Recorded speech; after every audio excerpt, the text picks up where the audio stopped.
All generations seem to be inspired to support the effort. As young people became acquainted with Tesla as an icon, it has been demonstrated how many people really were interested in seeing Tesla and his Wardenclyffe property being purchased and be recognized. Indeed, Tesla and Tesla-inspired technology are finding a new audience with the next generation who have been able to fill in the historic gaps where the educational system has failed them. All the high schoolers and middle schoolers who are taught about electricity and radio and the fundamentals of our technology don't really learn the history and the background of who created that technology. And when I asked my teacher if he knew anything about Tesla, he pointed to a poster of a car in the back of the room, which was the only way he had ever heard of the name. No books in my library, and when I asked the librarian, she was wondering who Tesla even was, which was very unfortunate because, well, there should be more material in public resources about a man who changed the world so suddenly and greatly. The achievements of Nikola Tesla are slowly beginning to be recognized by the mainstream of American culture. Though historical misconceptions combined with some perhaps overly enthusiastic supporters may create barriers to the innovator's greater acceptance. There is a nut element to Tesla too, right? Talk about the nut element. We all know the real science stuff, right? How do you separate what is total jive about Tesla from what is real? The alternating current thing is real. The problem I have with Tesla is whenever someone's talking about him, they always cross over into nut. There's a kind of a science fiction side to, let's say, Tesla admirers. I think the most surprising thing I learned is that people thought that Tesla is a space alien to come back from another time to help us. Because if it really was that, I don't think he would have died penniless, feeding pigeons. I think he would have had a lot more power. Another book called Nikola Tesla and the Venusian Spaceship, which said that he was still alive in 1970, floating around on UFOs and landing on this guy's backyard in Canada. Tesla was a very creative and very well-disciplined scientist engineer, and he should get credit for that. So to start saying that he, figured out how to make battleships levitate and stuff like that is a disservice to Tesla. And Edison did, you're pretty okay with him having the light bulb in the phonograph? Sure, yeah, he was a great inventor. Of course, the lighting that Tesla invented was much more efficient. He invented fluorescent lighting and 40 years before industry invented it. Really? Things, yeah. Neon lights. When people came to Tesla's lab, they saw this strange kind of lighting, and he discovered that the electric charge... So he really is responsible for Vegas. Yeah. Because without neon, we're just a patch of stinking desert. That's all we are without neon.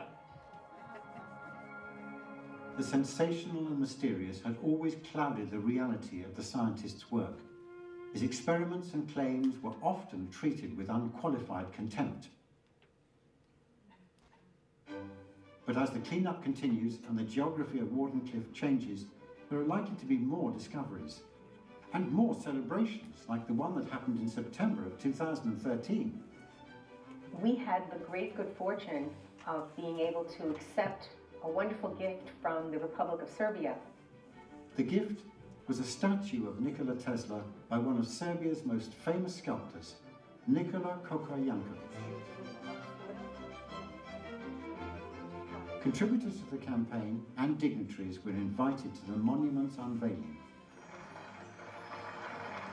And one special dignitary also attended, the leader of the Republic of Serbia, President Tomislav Nikolic. Thank you. Now people can see how important this place is, not just to the average person, but internationally. It has brought international attention. And I think it's also brought a sense of pride to the community, that now there's something beautiful on a site that for so many years was hidden behind a jungle and was an industrial waste site, essentially.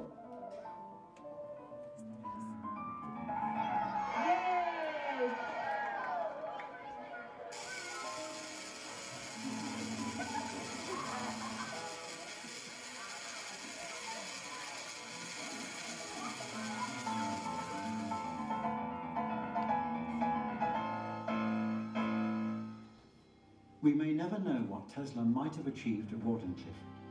It is widely accepted that the telecommunications aspect would have been not only a success, but in many ways superior to the system we have today. One example cited being its vastly improved signal-to-noise ratio.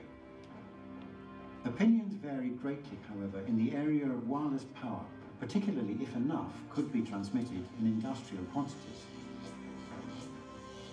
But even if only small levels of power were transmitted, perhaps only enough to recharge the batteries of the devices we use today, the whole world would be sustained by free wireless energy from Wardenclyffe Tower. And if Tesla had been able to pursue full implementation of his world wireless system, continuing with the universal relay at Niagara Falls, the possibilities are interesting to ponder. Especially considering that even today's scientists in modernly equipped labs have been unable to duplicate many of his experiments. Electrical wonders that mesmerized the people of his time. He came from these humble roots and actually built a tower out there, and for one brief moment, come close to fulfilling his dreams. That's an American story right there. Today, the bureaucracy, the red tape would probably sink an idea like that. The challenge for many of us is to try to find a way that you can have those creative environments that are not encumbered by bureaucracy. I think all you can say is it's kind of an inspiration that there was all this productivity among these people at that time. It's just a reminder how things could be. We look at this as a place where people can be inspired to work following Tesla's path, that he was an innovator, and we love to see innovation continue at Wardenclyffe.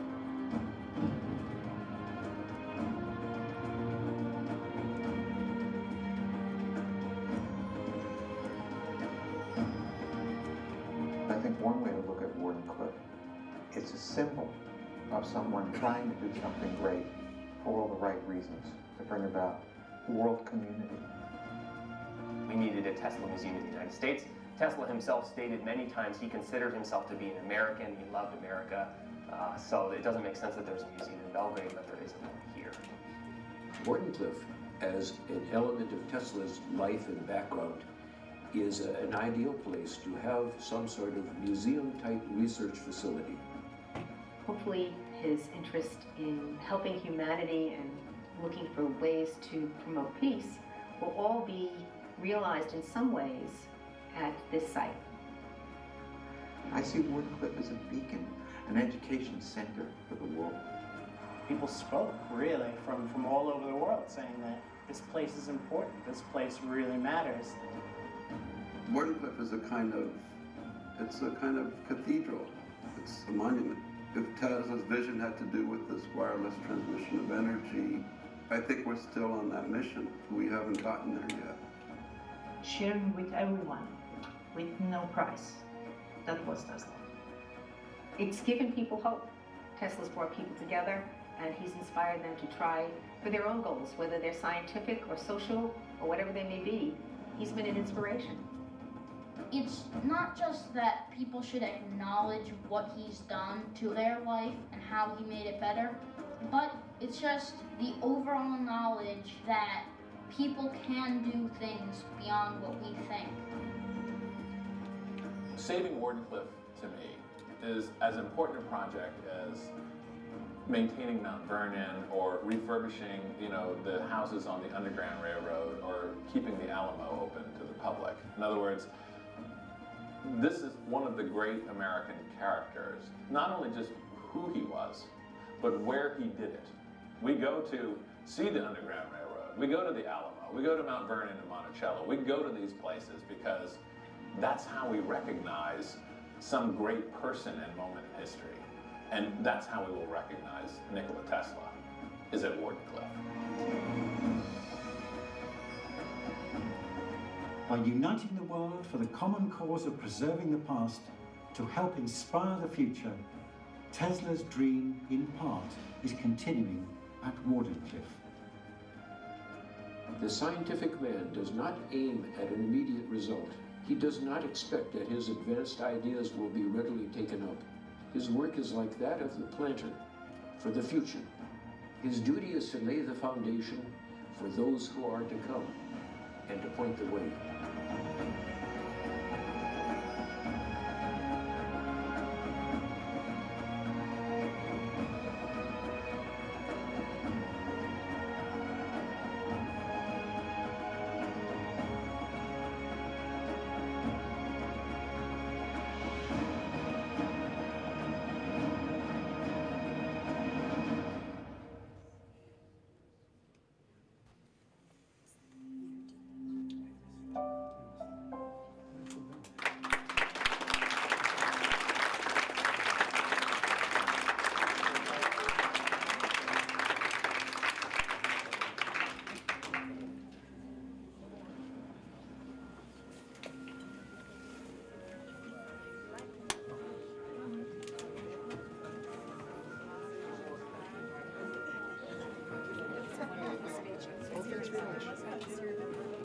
Yes, well, not the board, but I'm helping them out. Thank you, though.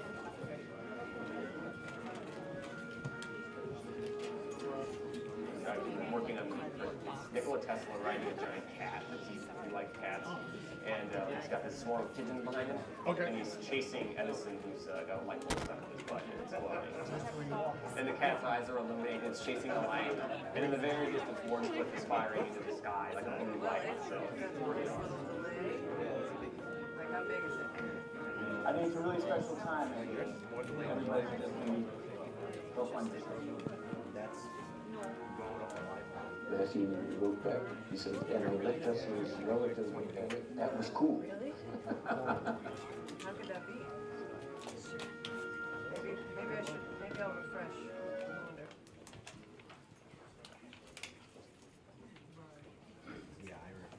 Oh yeah, there we go. That's it.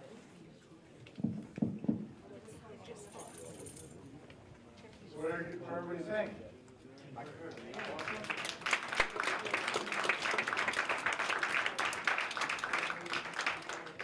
So now we move on to part 2 of our program, and this is equally exciting for us. But you all have a good grounding on what brought us to this point. And you know, there's a long way to go. For those of you who have been to the site, we're still raising capital to open the buildings. There's a lot of regulatory, land use-wise, that we're going through to start working on the buildings and making sure that we can open the Science Center. But the amount of support that we're receiving continues to grow, and we've actually started with some programming. So it's pretty remarkable, even from where the movie had concluded. So now you're going to be a part of the Tesla Science Center's first true global event outside of the crowdfund, where we'll have people pinging in. They're watching on YouTube, I believe. Yes.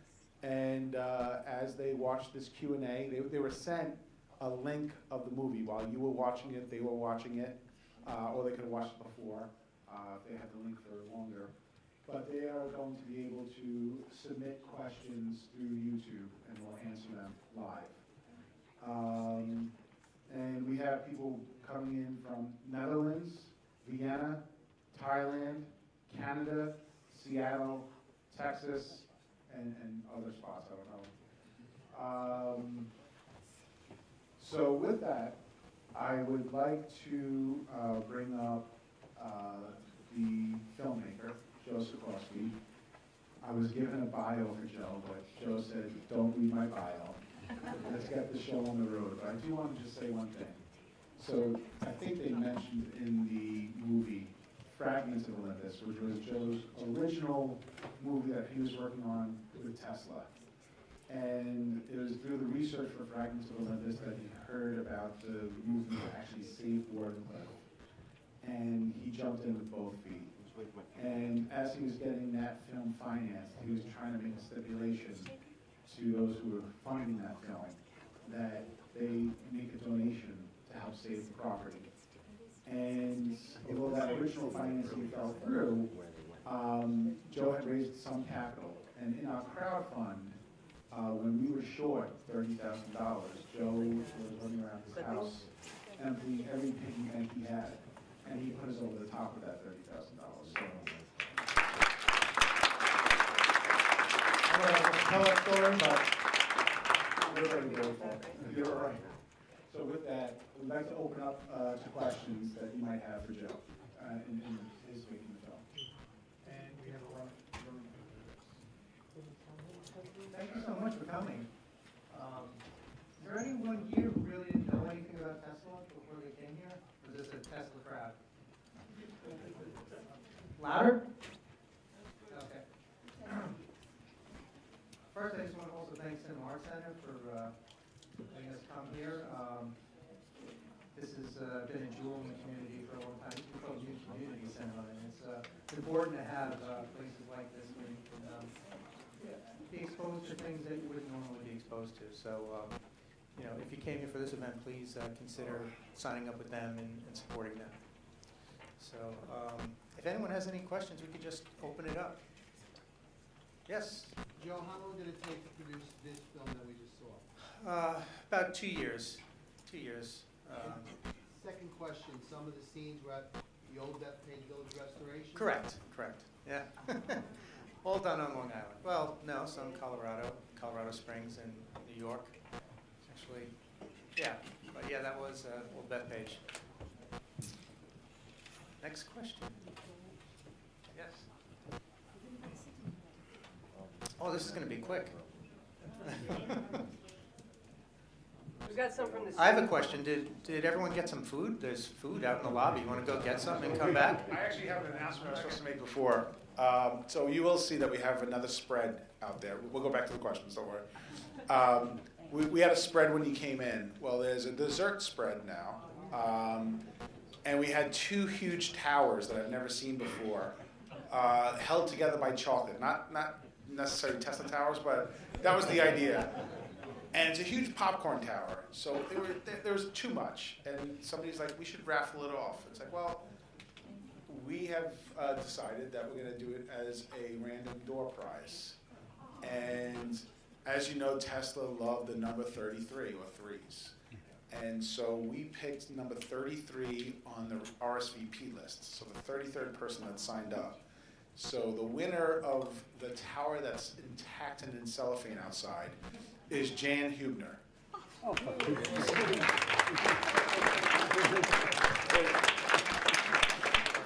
So back to Joe and the Q&A. Yes. If only, if only. The question was, is there a way to transmit the chocolate? Yeah. So when you were doing your research, you knew a lot about Tesla. What was it that you came across that you didn't know you found remarkable across? Some of the things that I think, because there's a lot of information about Tesla out there, and we didn't want to just put together a documentary that just kind of phoned it in and rehashed all the popular points. We did want to do some deeper digging into that. Some of the most interesting stuff came from the construction of the tower, and the idea that not only did he change the dimensions of the tower, but he altered the cupola when it was already built. He just built on top of it. That was some new information. Little things like the idea that the cupola was red, you know, it was supposed to be painted red. They were interesting. The tunnels actually wasn't in this cut of the film, but we in the online version or the Blu-ray DVD, we did the first tunnel search on the property once Tesla Science Center acquired it, and it was a more primitive type of search. It was ground penetrating radar, so we couldn't get to the depth that we needed. There are techniques called hammer seismic, and they've done some of those searches since, Mark Cypher search. And they confirmed everything we had found in our initial little search, which were, we had found like the openings of where the vents came up from. And Mark Cypher, his team, they went much deeper and found some great information on it. But I mean, it was they talk about the mystery of the towers, of the tunnel under the towers, but it really wasn't a mystery. I mean, Tesla talked about it, and George Scherf talked about it. So it was all detailed and written, and so it wasn't really a mystery that they were there. The mystery is just how it's configured, and there still is some mystery. You know, I would love to do some digging in there and you know, kind of see what else we can find. But what Mark Seifer found with his team is it's just fantastic. It's a great progression, and I hope that we continue to investigate. Yes, thank you. I understand that Tesla had a photographic memory, so he probably had very little way of notes and other items and artifacts. But did you come across any information about artifacts that you may have left either at the site or at his places in the city? Well, sadly, a lot of his artifacts were left at the site when it was abandoned. There's one photo in there where you see his bipolar, the pancake coil, which is the flat coil. It's a famous picture of him sitting in front of it, but you could see that was all deteriorated and taken apart. A lot of the equipment was just left abandoned in the lab for a lot of years. A lot of papers, everything, he just kind of closed it up. And, you know, there's reports that some of the equipment got thrown down the giant hole after they, so that would be interesting to explore to see if that's true. If there were, I know they can't, they're not allowed to dig there because it was a Superfund site. They did this cleanup because, you know, there was chemicals dumped down there, so whatever is down there will never be disturbed. They'll never find it unless they come up with some kind of imaging that can, you know, some kind of technology that could. Did you learn anything interesting or new about these documents that may have been taken by the United States government or by the Serbian government? Well, so that's fast forward to when he died in 1943. And that's actually the subject of our film, Fragments from Olympus. But when Tesla died, the FBI raided his room at the New Yorker Hotel. And these documents have all been declassified now, so you can obtain them. So the FBI actually believed that Tesla, well, they didn't believe, they thought he might have created this death ray that he talked about all the time and gave interviews in the New York Times. And this is the height of World War II, so the OSS had gone to investigate because they didn't want, if there was any kind of military advantage it would give to the people unfriendly to the war effort. It was during the height of World War II. They wanted to, you know, seize it. So they went there. They were looking to see if maybe he had some kind of death ray. There was a report. From the FBI report, you could see that they thought that, or someone had told them that a prototype that cost $10,000 was built. So they wanted to get to the bottom of that. I'm going to bring that all into today because all of his stuff was seized. It was held by the Office of Alien Property, and they really didn't have a legal right to hold it because Tesla was a naturalized citizen. So his nephew, Sava Kosanovic, who Tesla intensely disliked, well, he was working for the Yugoslavian government, and the king was in exile, and they wanted to get all of Tesla's papers. So the FBI, U.S. government, didn't have a legal reason to hold on to Tesla's effects, so they had to release them. So they had an expert come in and read through everything to make sure we didn't give any secrets away, you know, to another country. And does anyone know the person who went through the documents? John J. Trump. It was Donald Trump's uncle. Hard to believe, right? Yeah. No, he was an MIT professor. He went through.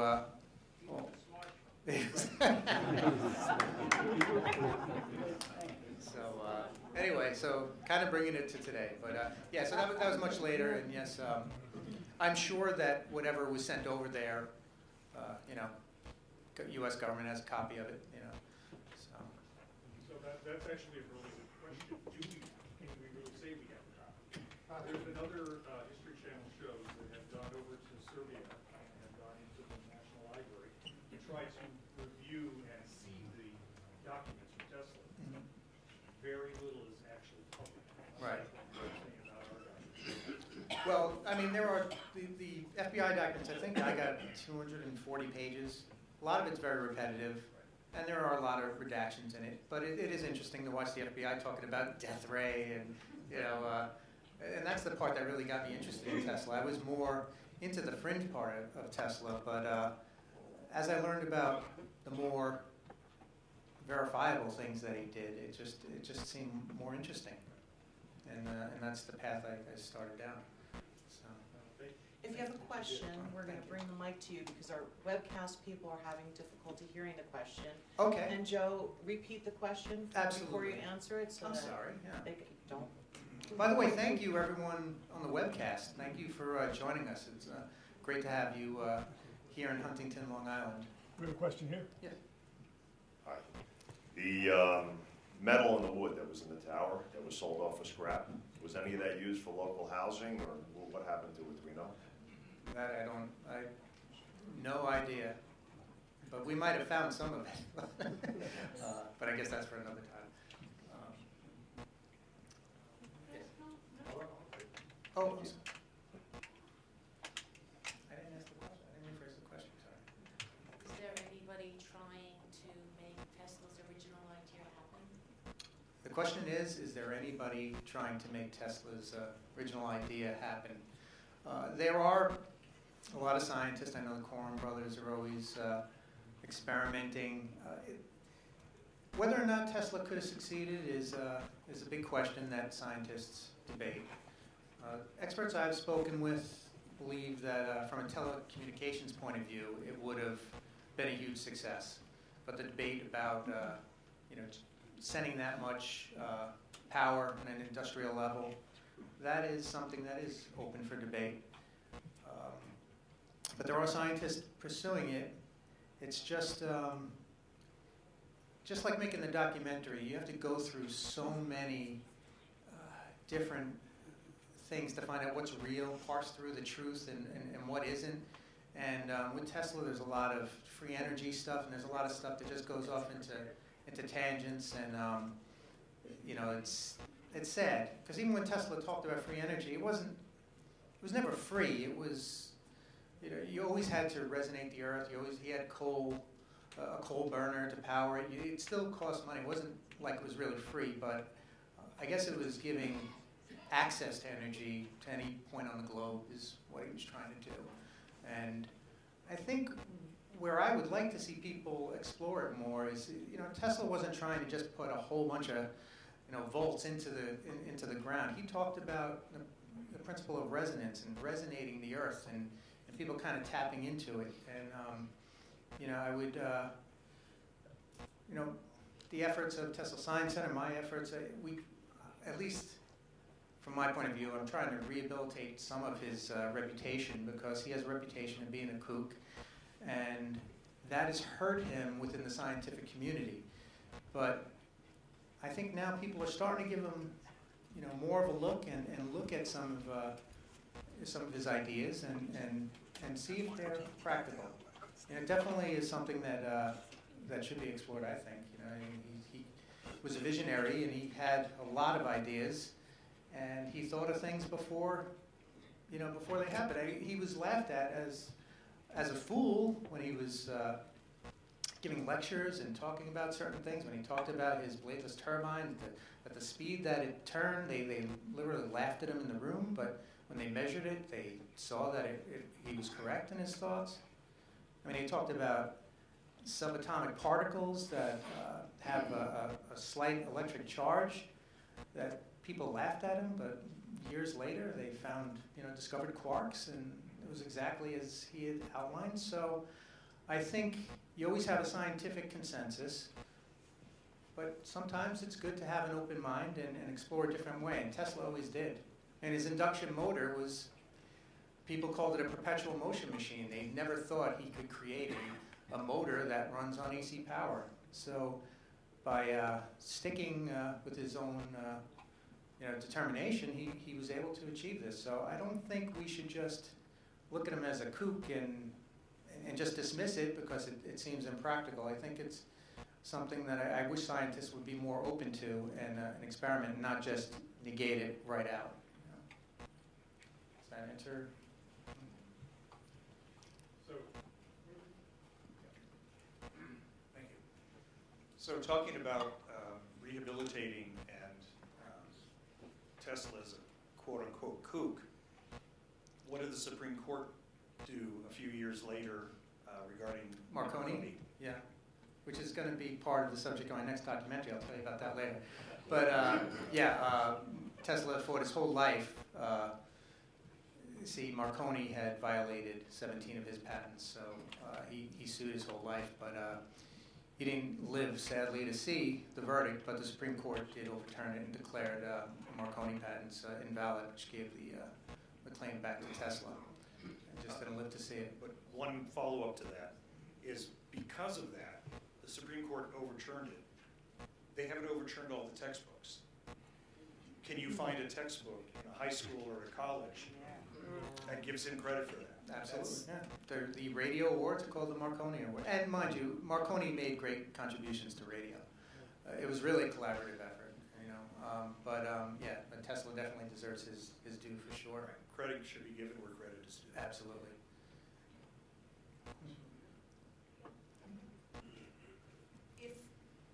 If Tesla's getting the patents back, that means that money should follow. Any way of getting some of that money, maybe for the center? The patents are expired, right? They're expired? Yeah. Oh, okay. Some of the patents expired while he was alive, and actually part of the reason the tower came down is he lost a lot of income from some of his most important patents. So Didn't know that. it was sad. Everything at once hit Tesla. Yeah, it was terrible. I was just thinking when reading Nikola Tesla, I think one of the beauties of it is his ability to merge the hard science with the magic, with the kind of political speculation. So I'm wondering if you see a way of merging this idea of the kook and the hard scientist. Well, what you say is right. You know, he was almost a contradiction, you know, because in one way he said human beings are meat machines. They're just meat and electrical impulses. And then in the other, he had a very more spiritual side. You know, he thought brains were a mystical transmitter. And he claimed that if two brains were at the same frequency, they could read each other's thoughts. And he claims when his mother died, he knew his mother died because he had this vision that she died. So he was this strange dichotomy of the, rigid scientist and then, almost mysticist. And he was a friend of, was it Ravi Kanender? Swami Kanender? Vivekananda, right? Yeah. So he was very open to, Eastern thought and he loved his pigeons too, which he also thought, he thought it was connected to his favorite pigeon, that a pigeon would come via telepathy. When he thought of this pigeon, it would come to him. So he, so he does. I mean, I guess that's a reason why there's a big fringe movement, and people of, people who were into yoga and people who were into UFOs and all these different more supernatural type interests. They gravitate towards Tesla too. So you have scientists and mysticists. I guess merging that would be a natural, outgrowth of his own personality. Hi, as the fourth generation electrician in New York City, I've seen some DC equipment. So I'm very interested in the AC-DC wars. What would you say was the tipping point that pushed us into AC? The Columbia Exposition.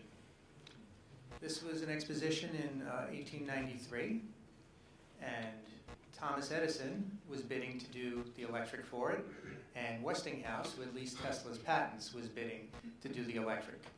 And it was very important because it was on the cusp of the world starting to be electrified, and they were talking about building a plant at Niagara Falls, and people were bidding for that too. So the Columbia Exposition was like a World's Fair to show off the city of the future. They called it the White City. And they competed, and Tesla and Westinghouse won the bid. and turned the switch on, and people saw a city lit up at night.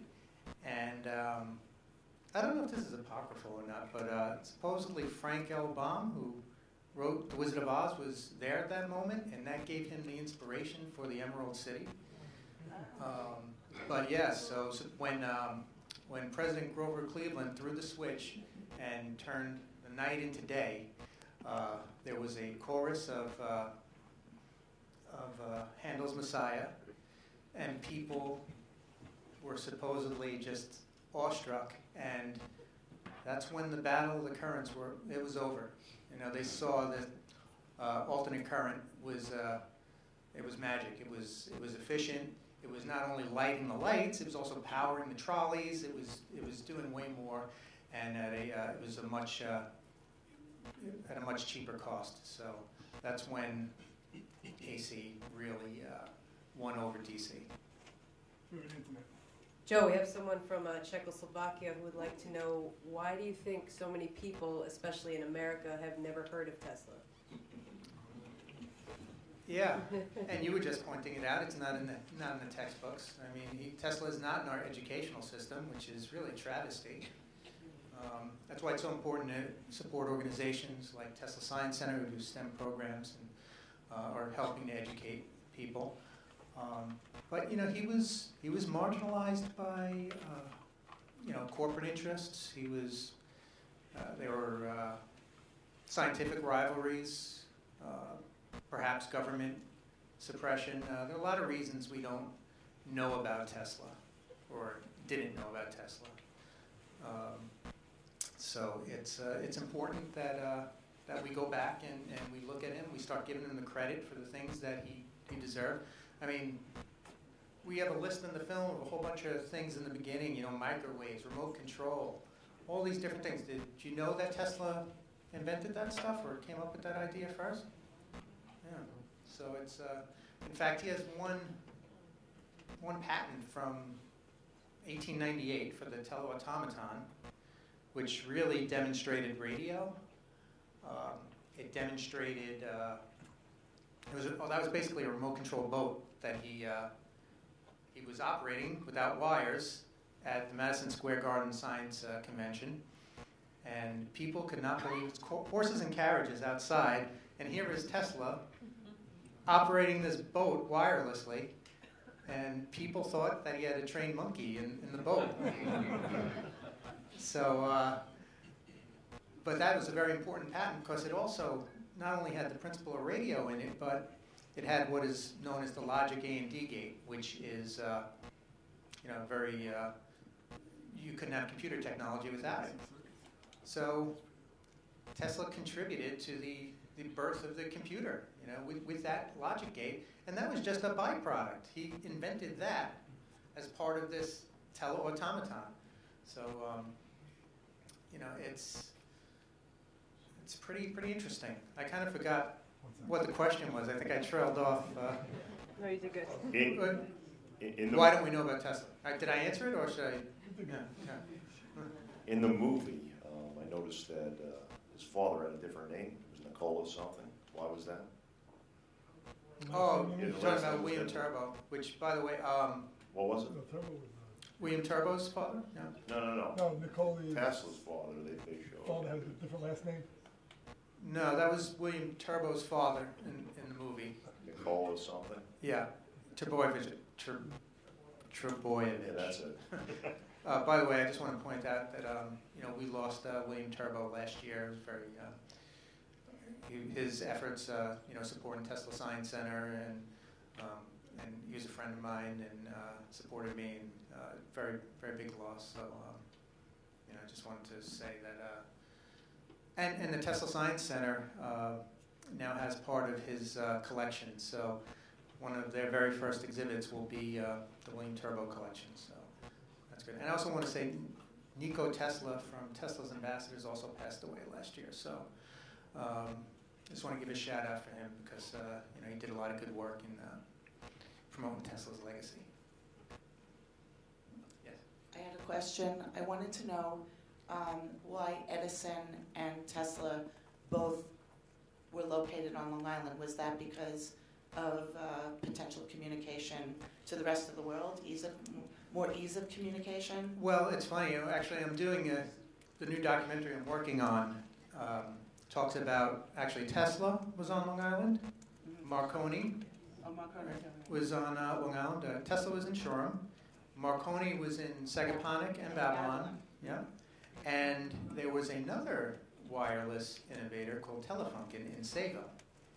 And that is a very interesting story, and that's why we're doing research on that, and that's what we're going to talk about, the interactions between all of them, but I'll get to more of that later. But why Long Island? Well, it was one of the closest points to reach Europe, and during the radio, the wireless battles, people wanted to be able to reach Europe, so it made sense to be on the farthest point that you can be. Yet it was still close enough to a major hub in New York, so that's probably why Long Island was so significant in the development of early wireless.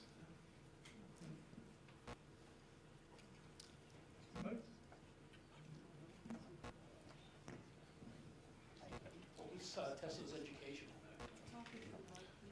Tesla's Polytech Institute in Graz, right? In Hungary. Right? He was also very self-learned. I mean, he knew 8 languages. He read volumes and volumes of books and had a photographic memory. So he was well educated. It was math and science, right? It was mathematics too, I think, at Polytech in Graz. That was Austria. Sorry, he was in Budapest at the okay. Yeah, I'm jumping around. Right in Austria. Could you elaborate more on 3, 6, and 9? 3, 6, and 9. I don't know if I really can. I mean, Tesla was kind of obsessed with these numbers. Everything had to be divisible by 3 with Tesla. And he died in room 3327. You know, he would circle the building 3 times. Right. The 18 napkins, was it? Yeah, because it was divisible by 3. So he would polish each fork 18 times, you know, so he was really obsessed with the number 3. Also, I guess, let's see, where did that historically fall into something? When he was designing the polyphase system, and Westinghouse engineers would fight with him over what hertz everything should operate at, and Tesla insisted 60 hertz. Not because it was divisible by 3, but he was very, very adamant about that. And it was very frustrating to work with Tesla because he had worked everything out in his head, and everybody else had to go through the process. So they would finally get to his conclusion way later, just totally frustrating him. But they were frustrated by him, and you know, because they said, no, we have to go through the steps. So yeah, he had an obsession with these numbers. He had a bunch of different obsessions. And I don't like to focus on them too much because, again, I just don't want to paint him as, you know, some type of crazy person, you know, but he definitely had, you know, some sort of obsessive compulsive disorder. You know, he had certain things he was repulsed by, like pearls or touching people's hair. But I guess this goes with genius, you know.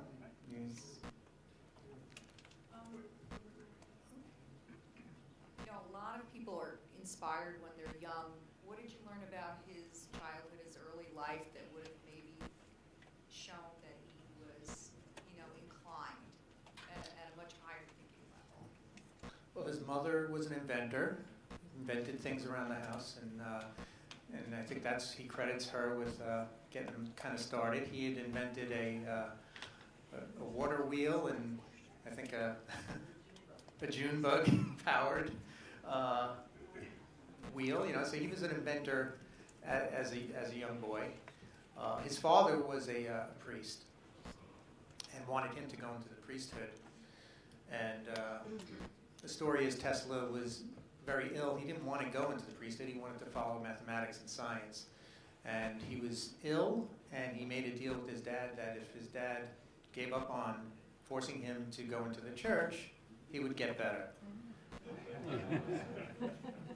And he did. And you know, that was a tough time. I mean, his village was like ravaged by like cholera and all kinds of epidemics. And, you know, it was a tough time to grow up. His brother died very young in an accident. So he overcame a lot, and he got an education and came to the U.S. to work with Edison, ironically, and that didn't work out so well. Yeah. Joe, a quick question, right here. Look. Oh, okay. Hi. So, looking at the way you portrayed all the projects and the beautiful artwork on your film, it seemed to me that so big of these efforts that he seemed to juggle a lot of these efforts at once. Am I correct in assuming that? Tesla, yeah. He was very, you know, when I went to Belgrade and I went to the museum, they let me in the back and I got to look at his bookcase. And he was so into learning everything. He was learning about, there were books about copper smelting and all these different, he just got into the weeds of every part of his scientific craft almost. So he was busy doing a million different scientific things, but he's also learning about things that lead to his discoveries. But some of these things that you portray had to take years and years. It just didn't happen overnight. So he had to have like rolling amounts. And if that was the case, how did he make his own money? Because obviously, if he had to put so much of his money in the end product of the tower, he had to be making money from somewhere. Well, a couple of things. One, to address time, he slept very little. He really, he claimed to only sleep a few hours a night.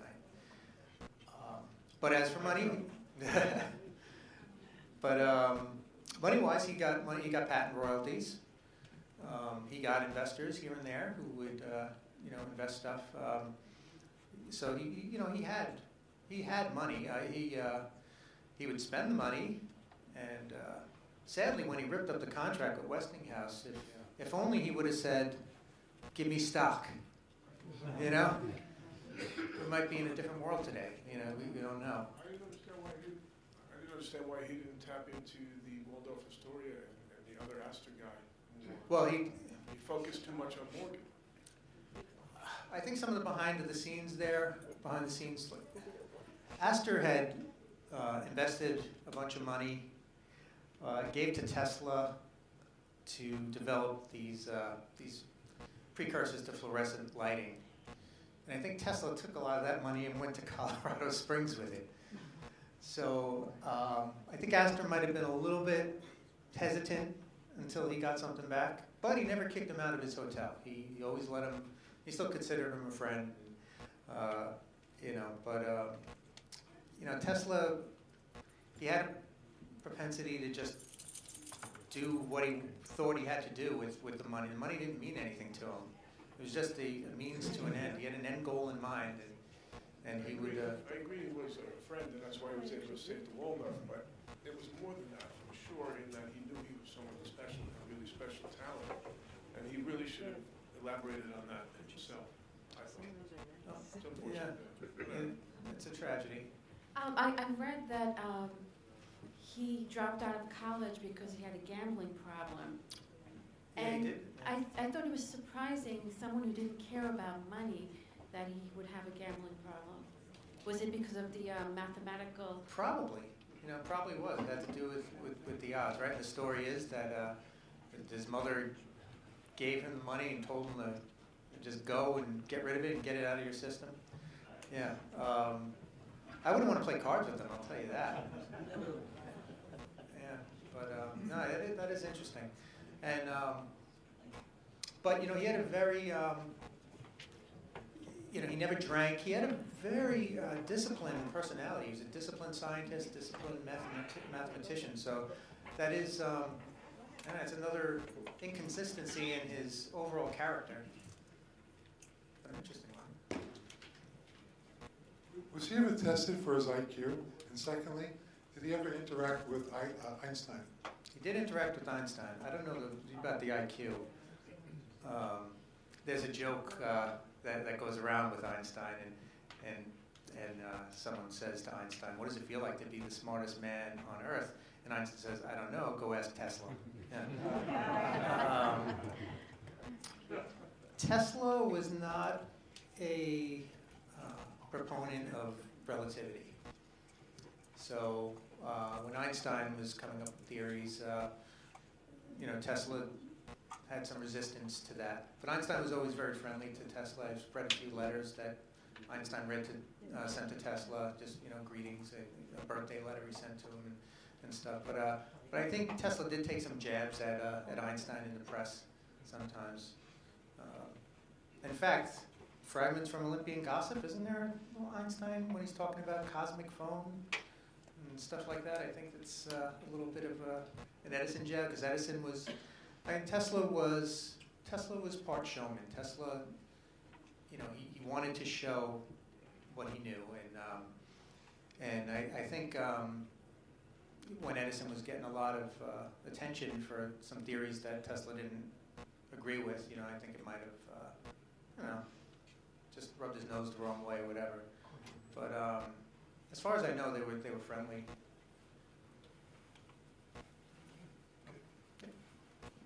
Going back to the mysticism part about Tesla, do you think that if he found out how to tap into the natural energy flow going on around us with all the electrical signals and stuff, and kind of saw through the spiritual, physical dichotomy of that, to learn how to use that energy in ways that he could pass on to everybody else that would benefit people largely and also freely, do you think this could be the reason why J.P. Morgan Chase kind of prevented him from finishing that project?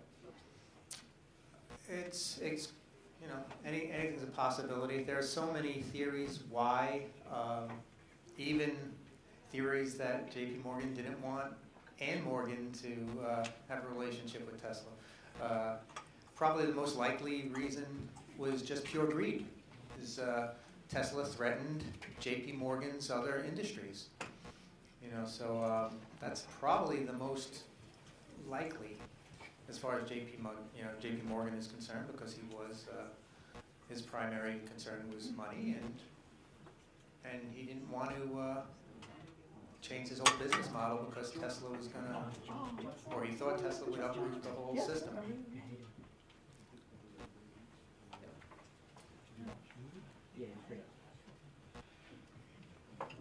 Oh, I'd say one thing about Tesla and Einstein. With Einstein, he was all about coming up with theories in his mind, and theoretical, discussions, and Tesla was all about doing experiments, and much more practical and empirical data, and going out and getting your hands dirty and actually doing it. But I did want to ask a question back to the remote control boat that he had. The teleautomaton. Right. I've seen like little drawings where people are kind of depicting that, and you get this impression it's like a little bitty boat inside. Oh, it's big. Water, Tesla Science Center has a replica. Yeah. It's about, okay, that's what I thought. It's much bigger. Yes. I thought I saw a picture in the movie there, right? Yeah. Okay. Yeah, it's a huge thing. Yeah, it's hard to believe it floats. Right. Yeah. Right. There were several different versions. One version appears to be part of a wireless torpedo prototype. It has a much lower profile. And he was trying to market it to the Navy, so I think the picture of Wardenclyffe, that's the different model. I think that might be the torpedo. I'm trying to find some answers on there. Yeah. So I'd like to do a little shout out from the movie. One of the best scenes in there was the Tesla Science Center board member saying that they had to educate the Smithsonian. Right. That was actually the Tesla Science Foundation. Yeah. Foundation. Okay. Yeah, they told them they didn't display Tesla stuff because Tesla was not a citizen of the United States. I mean, it's. But I think though, because the Smithsonian Museum of American History does now have several Nikola Tesla pieces in permanent display. I traveled there several years ago to find a plaque on one of the Niagara Mohawk generators. It was from Westinghouse. 9 out of the 13 patents are attributed to Tesla with the numbers. Wow. So if you if you ever get a chance to see that, it's also on my Instagram page, photograph of that. And, and I had and it was a little hidden. Yeah. But it's there. I'll tell you something. I was up Niagara Falls with location scouting, and I got a tour of the Birch Reinke powerhouse, which is also designed by Stanford White, and that was Tesla's powerhouse there. And they said, if you film in here, and they had all the gear is still there, and it's beautiful, it's pristine. They said, if you film in here, you can't touch anything on this panel. And I said, why not? He says, well, that actually supplies backup power to our new power station. I was like, oh my goodness, this station is still operational. It's amazing. Is it true that Tesla and Einstein both worked on a television? You know, there's a lot of kind of misinformation about stuff Tesla and Einstein worked on. And people are always emailing me about the Philadelphia experiment and all these kinds of strange secret government projects. There's no conclusive. No, that's true. That's true. And of course, it did have a Tesla coil in it. Right. Well, Tesla was he had moved on to his thought camera. He was trying to create a camera, a thought camera that would capture your imagination. So And Tesla did.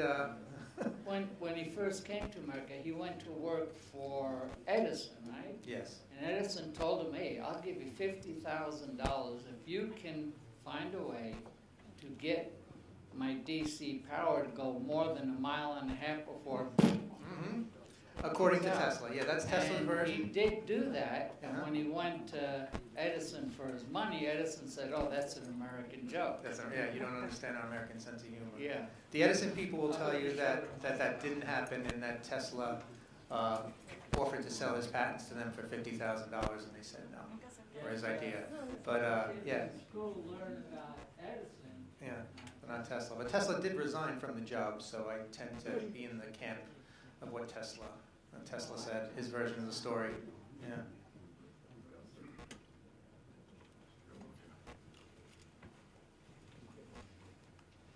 Someone online is asking if the tower was ever finished enough to be turned on, or how far did it get?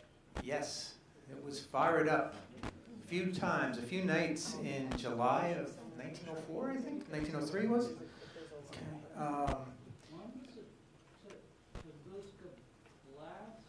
1906, and Tesla had nothing to do with it. That's a common one that we have to talk about. Tesla had no operational equipment at the time of the time. At that time, Bird was at the North Pole. He wanted to show him a big light show. Yeah, well, that'll come. I know he was not there. It was, and he had no generators there. That what you're talking about, that came from a letter to the editor that Tesla wrote about, but that was misconstrued as him wanting to send a message to Bird. He was talking about something else. If you read the context of the letter, it's not yeah, that's what's been said, but he had nothing to do with Tunguska, I can assure you. He did not have the capability at the time. Yeah. All of us here know who Nikola Tesla was, but I still think most of the world doesn't. If there's any way we could associate the science of his tower and his radio-controlled boat with our ubiquitous cell phones, we might really get a lot of people on board. Yeah, yeah. I mean, the whole concept. Well, let me say something else. In Wardenclyffe, there you'll see. In some of the photos, you'll see his tuning table. And his tuning table, which he had at Housing Street, that was an early example of wiretricity. And he was doing wireless transmission and charging almost from that over 100 years ago. So, he really contributed to the modern world, not just from a vision point of view, but in actual execution. He actually had achieved some of these experiments. When you think of Wardenclyffe, he really came up with the idea for the internet. I mean, he wanted to connect the whole world by transmitting images and sounds and information and wirelessly. I mean, that is the internet. I'm going to give the mic to Jane Alcorn. Do you know Jane Alcorn is actually here tonight? President of the Center. Just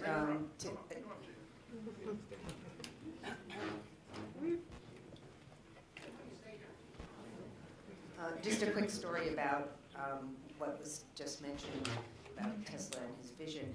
While he was at Wardenclyffe in 1904, he was still visiting there, he was interviewed by a Boston newspaper, and the reporter asked him about some of the things he was doing, what he foresaw, and he said, well, someday man will be able to carry in his vest pocket a device with which he will be able to communicate voice, picture, documents, and sound. This was in 1904. And today we all walk around with that. No, it was 1904. I've seen the... Yeah, I've seen the newspaper article, and it's in a Boston newspaper from 1904. So the 1926 is actually maybe a repeat of the same story. And I think also too, at one point you talked about women would be able to raise their parasol and use that as an antenna to connect to all this wireless information. He had some great ideas. He talked about pulling nitrogen out of the air using electricity to fertilize crops and things like that. He wrote about this stuff in 1899, before even 1900. Big proponent of wind power too, renewable powers even back then. Something else about the Columbian Exposition that Joe was telling you about, and the World's Fair that was supposed to be 1892 in commemoration of the 400th anniversary of Columbus arriving in the New World. As part of that War of the Currents, of course, Edison was bidding on lighting up the fair, and so was Westinghouse. And Westinghouse and Tesla, with Tesla's patents, won that bid. One of the problems they faced, however, was that Edison owned the patent for the light bulbs, and Edison refused to allow his bulbs to be used to light the fair. The way the patent worked was that there was a stopper at the bottom of the light bulb that connected to the system. And so Tesla had to come up and invent with his own idea and invent his own design for light bulb stoppers so that they could light the fair. And he was able to do that. Also, that was the place where Lord Kelvin and a whole group of other scientists were visiting, and they were the ones who were going to make the decision about electrification for the United States, what the standard was going to be. And when they saw what happened there, they realized that that would be the path to follow for Niagara. It's a great story.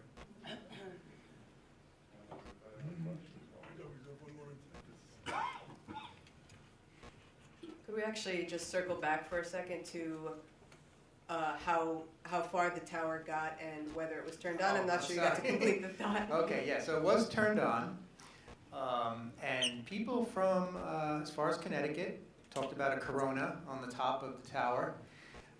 In this state, it would have been just as you saw it in the film with the just the girders. It would not have been finished with the... Tesla never got to finish it. The last step he got was to put the cupola on top, but he never got to finish it with the casing. There's one or two shots in there of what it was supposed to look like finished, almost like this finished lighthouse, and then it had this sort of weird kind of fly eye top to it. Those were all supposed to be, I guess, capacitors or storage cells for the electricity. So, and then you see that the animated picture of all the flying machines and stuff. That was from a Hugo Gernsback drawing or of what Tesla was describing, electrifying. And that's a whole other thing. He was talking about electrifying everything from the central point, so these things would be flying around with power from Wardenclyffe.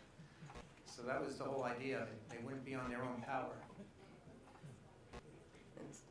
The casing that you were talking about that were completed, how much more would, what else would that allow it to do, as opposed to what was still in there when he turned it on with?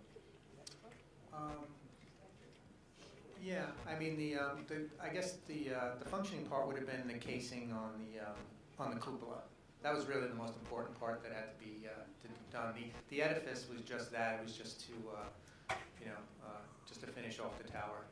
So was it for aesthetics, and you're saying, or was it for functionality? The edifice on the outside was just for aesthetics, but the cupola top, to finish that off, was not aesthetics. That was had to do with storage of the actual charge. You know, it almost makes you wonder what else in our history has been altered or doctored, preference to one story as opposed to another.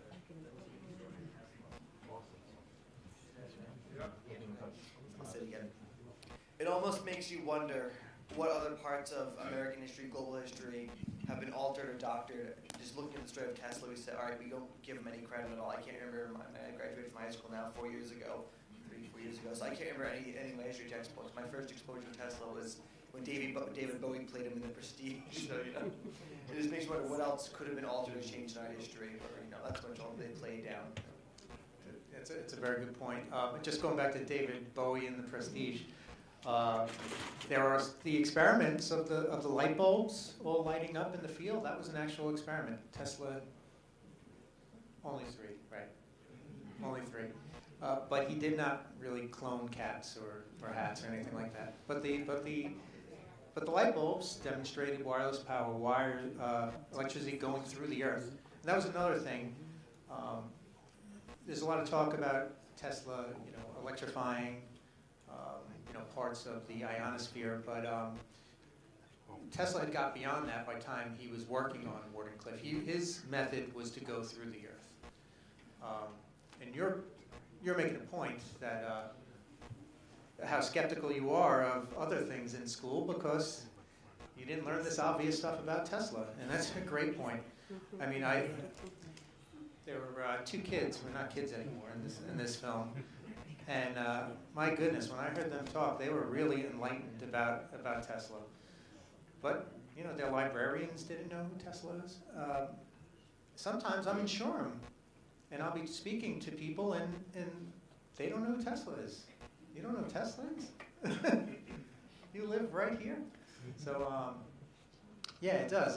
So it is very important to get Tesla back in the school system.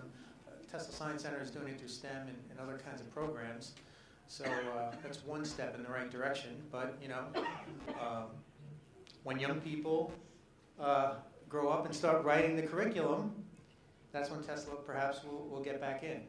So it's good to educate people now while they're young. Educate the educators.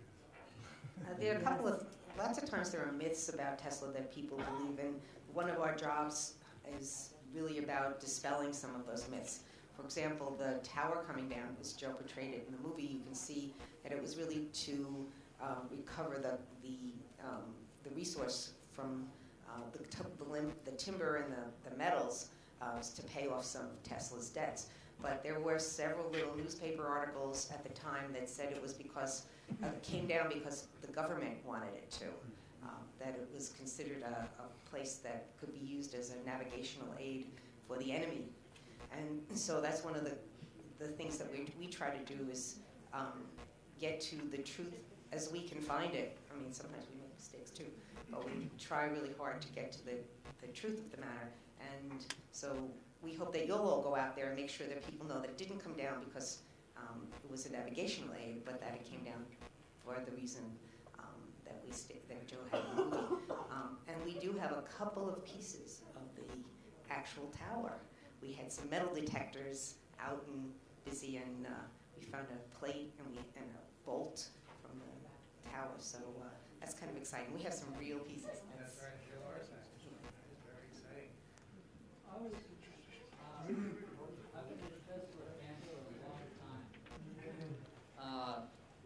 I went to the library when I was about 14 years old, and I got a book on Tesla's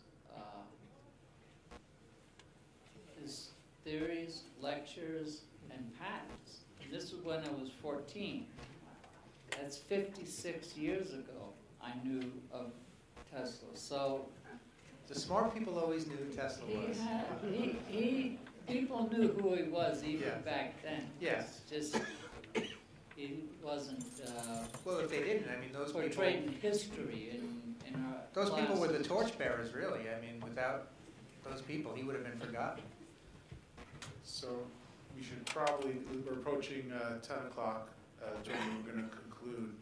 I want to talk about, very briefly, our next two events, and then I'm going to let our board president close the program. So our gala, the first gala ever for the Tesla Science Center, will be June 4th. We're holding it at Flower Fields in, I believe, St. James. And so you'll hear a little bit more about that over the next couple of months. And then, as you know, every summer around Tesla's birthday, we hold a birthday celebration for Tesla. The expo, his birthday expo, will be on July 13th this year. So with that, turn it over to Jane and make the closing remarks. Before Jane, we pass it to Jane.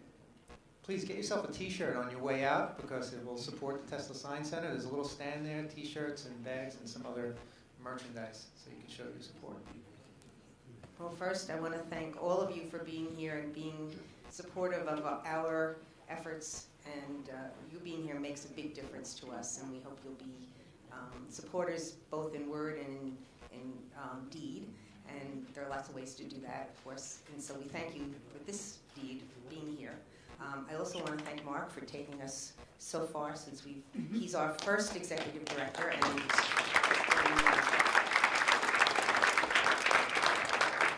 he's been doing a wonderful job encouraging people to support our cause, and we certainly really appreciate that. And also, I think Debbie, who's in the back there, and has really made all of this happen. And Lisa and her team, who've been absolutely great with marketing and working with Debbie. And most of all, Joe, who made this fabulous film for us all to enjoy. So thanks, Joe. And thank you to the 33,000 contributors to Tesla Science Center, plus